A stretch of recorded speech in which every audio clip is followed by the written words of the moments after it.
ಇಂದು ಹುಬ್ಬಳ್ಳಿ ಗಲಭೆ ಆರೋಪಿ Srikanth Poojary release ಆಗಲಿದ್ದಾರೆ. Release ಬಳಿಕ ದೇವಸ್ಥಾನಕ್ಕೆ ಕರೆದೊಯ್ಯೋಕೆ ನಿರ್ಧಾರವನ್ನು ಮಾಡಿದ್ದಾರೆ. ಹುಬ್ಬಳ್ಳಿಯ ಶ್ರೀಕಾಂತ್ ಮನೆ ಬಳಿ ಸಂಭ್ರಮಾಚರಣೆ ಮನೆ ಮಾಡಿದೆ. ಹುಬ್ಬಳ್ಳಿಯ ಶ್ರೀಕಾಂತ್ ಪೂಜಾರಿ ಜಾಮೀನು ಮಂಜೂರಾಗಿದೆ. ಒಟ್ಟು 16 ಕೇಸ್ಗಳು, 13 ಪ್ರಕರಣಗಳು, 3 ಮುನ್ನೆಚ್ಚರಿಕಾ ಪ್ರಕರಣಗಳು, ಒಟ್ಟು 16 ಕೇಸ್ಗಳಿದ್ವು. ಕಳೆದ 9 ದಿನಗಳಿಂದ ಜೈಲಿನಲ್ಲಿ ಕಾಲ ಕಳೀತಾ ಇದ್ರು ಶ್ರೀಕಾಂತ್ ಪೂಜಾರಿ.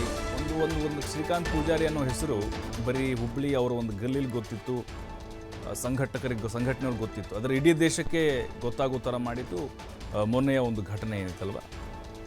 ನಿನ್ನೆ ಅಷ್ಟೇ 1ನೇ ಹೆಚ್ಚುವರಿ ಸತ್ರ ನ್ಯಾಯಾಲಯದಿಂದ ಅವ್ರಿಗೆ ಬೇಲ್ ಮಂಜೂರಾಗಿದೆ. ಕೆಲ ಷರತ್ತುಗಳನ್ನು ವಿಧಿಸಿ ಶ್ರೀಕಾಂತ್ ಪೂಜಾರಿಗೆ ಜಾಮೀನನ್ನು ಮಂಜೂರು ಮಾಡಲಾಗಿದೆ. ಅಂದರೆ ಇವರು ಕೋರ್ಟ್ಗೆ ಹಾಜರಾಗಿರಲಿಲ್ಲ, ನ್ಯಾಯಾಲಯಕ್ಕೆ ವಿಚಾರಣೆಗೆ ಹಾಜರಾಗಿರಲಿಲ್ಲ, ನೋಟಿಸ್ಗೆ ಉತ್ತರ ಕೊಡ್ತಿರಲಿಲ್ಲ. ಅಂದರೆ ವಾದ ಪ್ರತಿವಾದಗಳು ಏನೇನಿತ್ತು ಅಂತ ನಾವು ಗಮನಿಸಿದ್ವಿ. ಅಬ್ಸ್ಕ್ಯಾಂಡ್ ಆಗಿದ್ದರು, ಸಹಕರಿಸ್ತಾ ಇರಲಿಲ್ಲ. ಇವ್ರನ್ನ ರಿಲೀಸ್ ಮಾಡಿದರೆ ಮತ್ತೆ ಅದೇ ರೀತಿ ಘಟನೆಗಳು ಮುಂದುವರಿಬೋದು ಅನ್ನುವಂಥ ತಕರಾರು ಅರ್ಜಿಗಳೇನಾಗಿದ್ವು, ಇದೆಲ್ಲವನ್ನು ಕೂಡ ನ್ಯಾಯಾಲಯ ಪರಿಶೀಲಿಸಿದೆ. ಅದಾದಮೇಲೆ ಎರಡೂ ಕಡೆಯ ವಾದ ಆಲಿಸಿ ನಂತರ ಅವರಿಗೆ ಜಾಮೀನನ್ನು ಮಂಜೂರು ಮಾಡಿದೆ.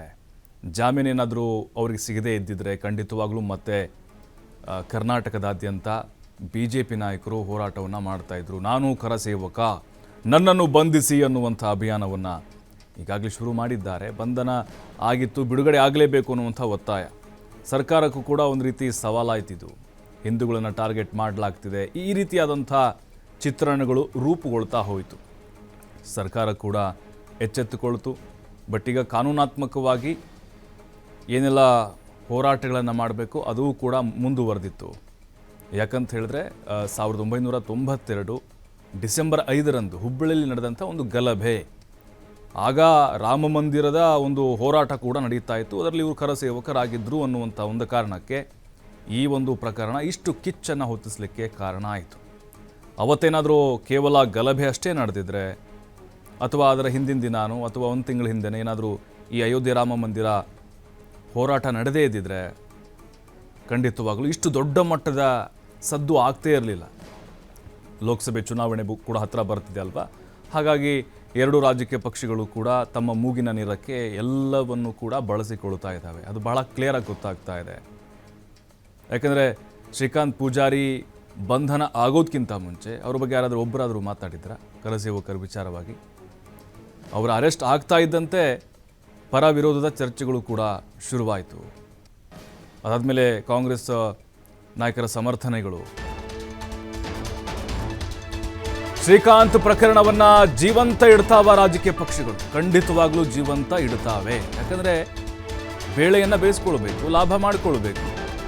ಬಂಧನ ವಿಚಾರಕ್ಕೆ ಹೋರಾಟ ಮುಂದುವರಿಸುತ್ತಾ ಕೇಸರಿ ಪಾಳೆ ಹೋರಾಟ ನಿರಂತರವಾಗಿ ಮಾಡ್ತಾ ಇದ್ದಾರೆ. ಹೋರಾಟಗಳನ್ನು, ಪ್ರತಿಭಟನೆಗಳನ್ನು ಮಾಡದೇ ಇದ್ರೂ ಕೂಡ ತಮ್ಮ ಪ್ರಚಾರದ ಭಾಷಣದಲ್ಲಿ ಲೋಕಸಭೆ ಚುನಾವಣೆವರೆಗೂ ಕೂಡ ಖಂಡಿತವಾಗ್ಲೂ ಇದನ್ನು ಬಳಕೆ ಮಾಡಿಕೊಳ್ತಾರೆ.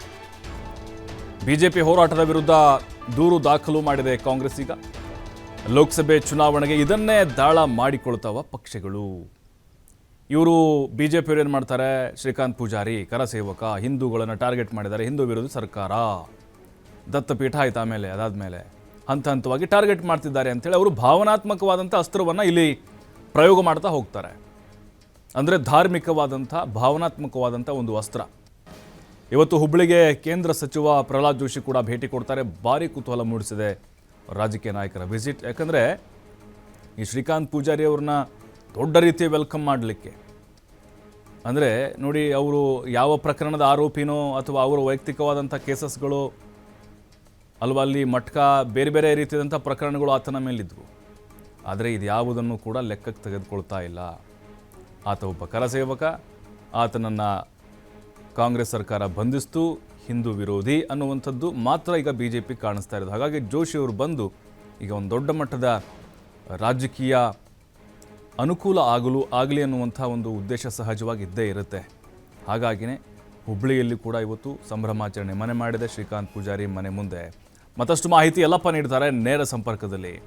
ಯಲ್ಲಪ್ಪ, ಶ್ರೀಕಾಂತ್ ಪೂಜಾರಿಗೆ ಬೇಲೇನೋ ಮಂಜೂರಾಯಿತು, ಆದರೆ ಈ ವಿಚಾರ ಜೀವಂತವಾಗಿರುತ್ತಾ? ಹಾಗಾದರೆ ಎರಡೂ ರಾಜಕೀಯ ಪಕ್ಷಗಳಿಗೆ ರಾಜಕೀಯ ಅಸ್ತ್ರವಾಗಿ ಪರಿಣಮಿಸುತ್ತಾ?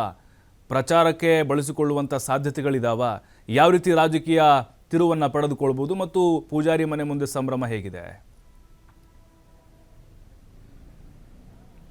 ಪ್ರಭು, ಶ್ರೀಕಾಂತ್ ಪೂಜಾರಿ 1992 ಡಿಸೆಂಬರ್ 5 ಏನು ಗಲಭೆ ಪ್ರಕರಣದ A3 ಆರೋಪಿ ಈಗಾಗಲೇ ಅಂತಂದರೆ ಜಾಮೀನಿನ ಮೇಲೆ ಬಿಡುಗಡೆ ಆಗಿದ್ದಾರೆ.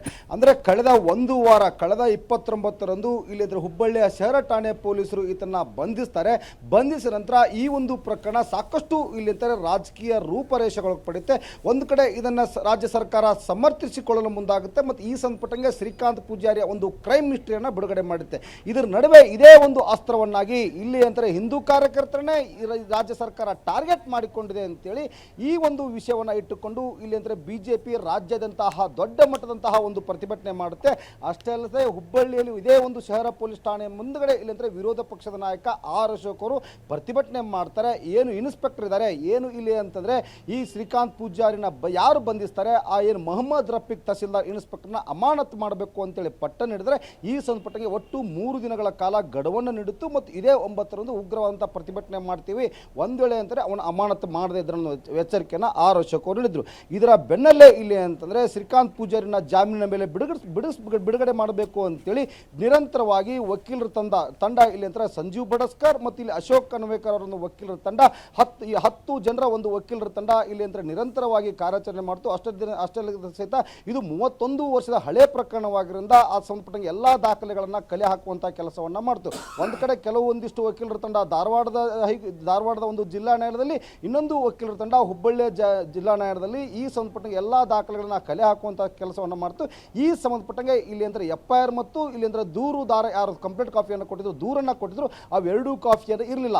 ಅದೇ ಒಂದು ಕಾರಣವನ್ನು ಇಟ್ಟುಕೊಂಡು ಇಲ್ಲಿ ಅಂದರೆ ಈ ಕೇಸಲ್ಲಿ ಯಾವುದೇ ಹುರುಳಿಲ್ಲ ಅಂತೇಳಿ ಇಲ್ಲಿ ಏನು ಸಂಜೀವ್ ಬಡಸ್ಕರ್ ಈ ಏನು ಇಲ್ಲಿ ಅಂದರೆ ಶ್ರೀಕಾಂತ್ ಪೂಜಾರಿ ಇದ್ದಾರೆ ಆತನ ಪರ ವಕೀಲರಾದಂತಹ ಇಲ್ಲಿನ ವಾದವನ್ನು ಮಂಡಿಸಿದ್ರು. ಈ ಸಂಬಂಧಪಟ್ಟಂಗೆ ಈಗಾಗಲೇ ಅಂತಾರೆ ಶ್ರೀಕಾಂತ್ ಪೂಜಾರಿಗೆ ನಿನ್ನೆ ಜಾಮೀನು ದೊರೆತಿದೆ. ಜಾಮೀನು ದೊರೆತ ನಂತರ ಇವತ್ತು ಅಂದರೆ ಎಲ್ಲ ಕಾನೂನು ಪ್ರಕ್ರಿಯೆಗಳು ನಡೀಬೇಕಾಗುತ್ತೆ. ಯಾಕಂದರೆ 3ನೇ JMFC ನ್ಯಾಯಾಲಯ ಮತ್ತು 5ನೇ JMFC ನ್ಯಾಯಾಲಯ ಈ ಸಂಬಂಧಪಟ್ಟಂಗೆ ಅವೆರಡೂ ತೀರ್ಪು ಏನು ನಿನ್ನೆ ಜಿಲ್ಲಾ ನ್ಯಾಯಾಲಯ ಏನು ಆದೇಶ ಮಾಡಿದೆ ಜಾಮೀನಿಗೆ, ಆ ಎಲ್ಲ ದಾಖಲೆಗಳನ್ನ ಪರಿಶೀಲಿಸಿಕೊಂಡು ಇವತ್ತು ಕಾನೂನು ಪ್ರಕ್ರಿಯೆ ಮುಗಿಸ್ಕೊಂಡು ಸಾಯಂಕಾಲ 6 ಗಂಟೆಗೆ ಹುಬ್ಬಳ್ಳಿಯ ಸಬ್ ಜೈಲಿಂದ ಇಲ್ಲಿಂದರೆ ಶ್ರೀಕಾಂತ್ ಪೂಜಾರಿ ಹೊರಗಡೆ ಬರ್ತಾರೆ. ಆ ಹೊರಗಡೆ ಬಂದ ನಂತರ ಇವತ್ತು ಬಿಜೆಪಿ ಒಂದು ಪ್ಲಾನ್ನ ಮಾಡಿಕೊಂಡಿದೆ ಮತ್ತು ಹಿಂದೂ ಕಾರ್ಯಕರ್ತರು ಒಂದು ಪ್ಲಾನ್ನ ಮಾಡಿಕೊಂಡಿದ್ರೆ ಅದು ಏನು ಅಂತಂದರೆ ಸಾಯಂಕಾಲ 6 ಗಂಟೆಯ ಸುಮಾರಿಗೆ ಶ್ರೀಕಾಂತ್ ಪೂಜಾರಿ ಹೊರಗಡೆ ಬಂದ ನಂತರ ಆತನನ್ನು ನೇರವಾಗಿ ದೇವಸ್ಥಾನಕ್ಕೆ ಕರೆದುಕೊಂಡು ಹೋಗಬೇಕು. ದೇವಸ್ಥಾನದಿಂದ ಇಲ್ಲಿ ಅಂತಾರೆ ಆತನ ಮನೆ ಕಡೆ ಕರೆದುಕೊಂಡು ಹೋಗಬೇಕು. ಮನೆ ಕಡೆ ಅಂದರೆ ಸುತ್ತಮುತ್ತಲು ಇಲ್ಲಿ ಅಂದರೆ ಸಂಭ್ರಮಾಚರಣೆ ಮಾಡಬೇಕು ಅಂತೇಳಿ ಒಂದು ಪ್ಲಾನನ್ನು ಮಾಡಿಕೊಂಡಿದೆ. ಇದರ ನಡುವೆ ಎಲ್ಲಿ ಅಂತಾರೆ ಎರಡೂ ರಾಷ್ಟ್ರೀಯ ಪಕ್ಷಗಳ ಮುಂದಿನ ನಡೆ ಏನು ಅನ್ನೋದು ಇವತ್ತು ಯಕ್ಷ ಪ್ರಶ್ನೆಯಾಗಿದೆ. ಯಾಕೆಂದರೆ ಈಗ ಒಂದು ಕಡೆ ಅಂತಂದರೆ ಏನು BJP ಅವರು ಒಂದು ಪ್ಲಾನನ್ನು ಮಾಡ್ಕೊಂಡಿದ್ರು, ಇಲ್ಲಿ ಇನ್ಸ್ಪೆಕ್ಟರ್ ಏನು ಅಮಾನತಿಗೆ ಏನು ಒತ್ತಾಯಿಸಿದ್ರು, ಆ ಒತ್ತಾಯದ ಮುಂದಿನ ಪ್ಲಾನ್ ಏನು ಅಂತ ನೋಡೋದು ಒಂದು ಕಡೆ ಅಂದರೆ ಪ್ರಶ್ನೆ ಆಗಿದೆ. ಯಾಕೆಂದರೆ ಇವತ್ತು ಇನ್ನೊಂದು ಕಡೆ ಅಂತಾರೆ ಕೇಂದ್ರ ಸಚಿವ ಪ್ರಹ್ಲಾದ್ ಜೋಶಿ ಅವರು ಇಲ್ಲಿ ಧಾರವಾಡ ಜಿಲ್ಲೆಗೆ ಬರ್ತಾ ಇದ್ದಾರೆ. ಬಂದ ಮೇಲೆ BJP ಏನು ಪ್ಲಾನ್ ಮಾಡುತ್ತೆ, ಒಂದು ವೇಳೆ ಅಂತಾರೆ ಪ್ರತಿಭಟನೆಗೆ ಮತ್ತೆ ಮುಂದಾಗುತ್ತಾ, ಇನ್ಸ್ಪೆಕ್ಟರ್ ಅಮಾನತಿಗೆ ಒತ್ತಾಯ ಮಾಡುತ್ತಾ. ಯಾಕೆಂದರೆ ಎರಡೂ ರಾಷ್ಟ್ರೀಯ ಪಕ್ಷಗಳು ಇದೇ ಒಂದು ಶ್ರೀಕಾಂತ್ ಪೂಜಾರಿ ಅವನ ವಿಷಯವನ್ನು ಇಟ್ಟುಕೊಂಡು ಇವತ್ತು ರಾಜಕೀಯ ಗಾಳವನ್ನಾಗಿ ಮಾಡಿಕೊಂಡು, ಆದರೆ ಎರಡೂ ರಾಷ್ಟ್ರೀಯ ಪಕ್ಷಗಳ ಮುಂದಿನ ನಡೆಯನ್ನು ಮತ್ತೆ ಇಲ್ಲಿ ಅಂತಾರೆ ಅಮಾನತು ಮಾಡ್ತಾರೆ. ಇನ್ನೊಂದು ಕಡೆ ಅಂತಂದರೆ ನಾನೂ ಕರಸೇವಕ ನನ್ನನ್ನು ಬಂಧಿಸಿ ಅಂತೇಳಿ ಈಗ ಒಂದು ಕಡೆ ಅಂತಂದರೆ ವಿಶೇಷವಾದಂತಹ ಒಂದು ಅಭಿಯಾನವನ್ನು BJP ಕಾರ್ಯಕರ್ತರು ಮಾಡ್ತಾರೆ. ಅದು ಯಾವ ಮಟ್ಟಿಗೆ ಅಂತಂದರೆ ರಾಜ್ಯದಲ್ಲಿರುವಂತಹ ಎಲ್ಲ ಪೊಲೀಸ್ ಠಾಣೆಯ ಮುಂದ್ಗಡೆ ಅಂತಾರೆ ಕುಳಿತುಕೊಂಡು ಪ್ರತಿಭಟನೆ ಮಾಡ್ತಾರೆ. ಆ ರೀತಿಯಾದಂತಹ ಪ್ರತಿಭಟನೆಯನ್ನು ಇವತ್ತು ಮತ್ತೆ BJP ಕೈಗೊಳ್ಳುತ್ತಾ. ಒಂದು ಕಡೆ ಅಂತಾರೆ ಈಗಾಗಲೇ ಅಂತಾರೆ ಈ ಒಂದು ವಿಷಯವನ್ನು ಎಲ್ಲಿ ಶ್ರೀಕಾಂತ್ ಪೂಜಾರಿ ಒಂದು ಕ್ರೈಮ್ ಹಿಸ್ಟ್ರಿಯನ್ನು ಬಿಡುಗಡೆ ಮಾಡಿಕೊಂಡು, ಇನ್ನೊಂದು ಕಡೆ ಹುಬ್ಬಳ್ಳಿ ಧಾರವಾಡ ಪೊಲೀಸ್ ಆಯುಕ್ತರು ರೇಣುಕಾ ಕುಮಾರ್ ಸುಮಾರು ಆತನ ಮೇಲೆ 16 ಪ್ರಕರಣಗಳಿವೆ ಅಂತೇಳಿ ಈ ರೀತಿಯ ಒಂದು ಕ್ರೈಮ್ ಹಿಸ್ಟ್ರಿಯನ್ನು ಬಿಡುಗಡೆ ಮಾಡಿತ್ತು. ಅದರ ನಡುವೆ ಅಂತಾರೆ ಕಾಂಗ್ರೆಸ್ ಇದನ್ನು ಸಮರ್ಥನೆ ಮಾಡಿಕೊಂಡಿತ್ತು. ಇವೆರಡರ ನಡುವೆ ಇವತ್ತು ಮುಂದಿನ ರಾಷ್ಟ್ರೀಯ ಪಕ್ಷಗಳ ನಡೆ ಏನು ಸಹಿತ ಪ್ರಶ್ನೆ ಆಗಿದೆ. ಪ್ರಭು, ಥ್ಯಾಂಕ್ ಯು ಎಲ್ಲಪ್ಪ ತಮ್ಮೆಲ್ಲ ಮಾಹಿತಿಗಾಗಿ.